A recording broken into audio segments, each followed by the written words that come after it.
Hello viewers, আসসালামু আলাইকুম। Easy study Tuhin চ্যানেলের পক্ষ থেকে আপনাদের সবাইকে আরও একটি নতুন ক্লাসে স্বাগতম। আজকের ক্লাসে আমরা আলোচনা করব ক্লাস 7 এর ইংলিশের ইউনিট 4 এর লেসন 11 এর ডি এবং ই নাম্বার, অর্থাৎ আপনাদের বইয়ে 46 পৃষ্ঠা ডি নাম্বারের যে প্রশ্নগুলো এগুলো সমাধান করব এবং এই ই নাম্বারের শূন্যস্থানটা খুব সুন্দরভাবে আমরা সমাধান করে দেব।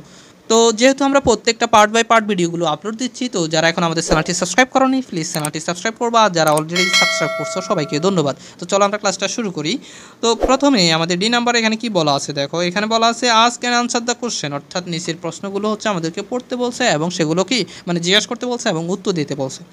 তো এক নম্বরে বলা আছে is the health care support free to all, তার মানে স্বাস্থ্য চিকিৎসা সুবিধা কি সবার জন্য উন্মুক্ত।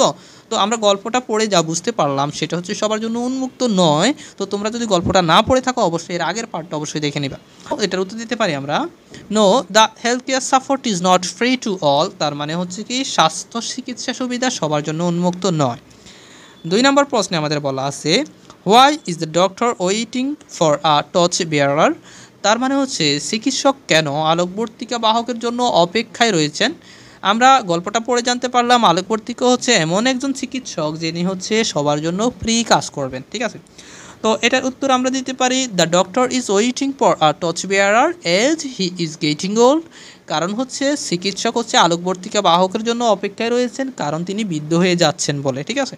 ওকে, তারপর 3 নম্বর প্রশ্ন এখানে বলা আছে who will be in charge of the centre, তার মানে কেন্দ্রটির দায়িত্ব কে নেবেন।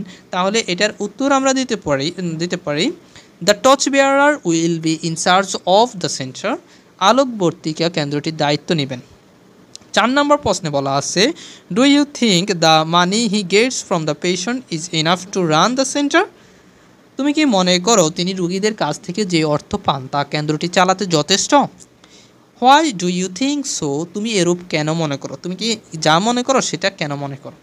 তো এটার উত্তর আমরা দিতে পারি I think the money he gets from the patient is not enough to run the centre, আমি মনে করি রুগীদের কাছ থেকে যে অর্থ পান তা কেন্দ্রটি চালাতে যথেষ্ট নয়।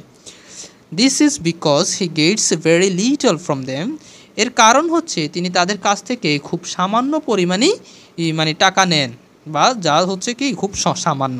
Besides he treats the very poor people free from the cost, তাছাড়া তিনি খুব দরিদ্র লোকদের বিনামূল্যে চিকিৎসা করান।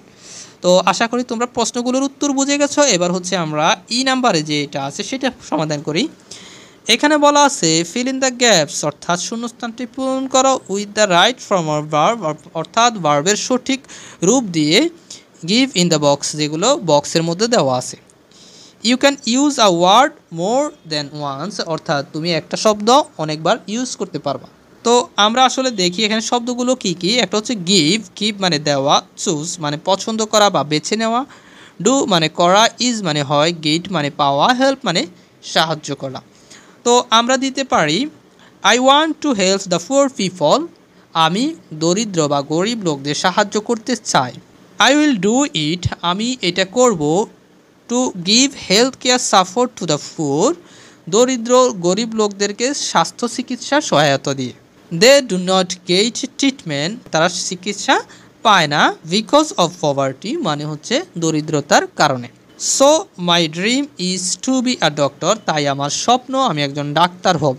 Two help the poor people, দরিদ্র লোকদের সাহায্য করতে। I will choose my village to work, আমি কর্মস্থল হিসাবে আমার গ্রামকে বেছে দেব। তো আশা করি তোমরা বুঝতে পারছো। ক্লাসটি ভালো লাগলো অবশ্যই চ্যানেলটি সাবস্ক্রাইব করবা এবং কেমন লাগলো কমেন্ট করে বলতে পারো। ধন্যবাদ সবাইকে। এর পরের পার্টে আমরা হচ্ছে লেসন 12 আলোচনা করব।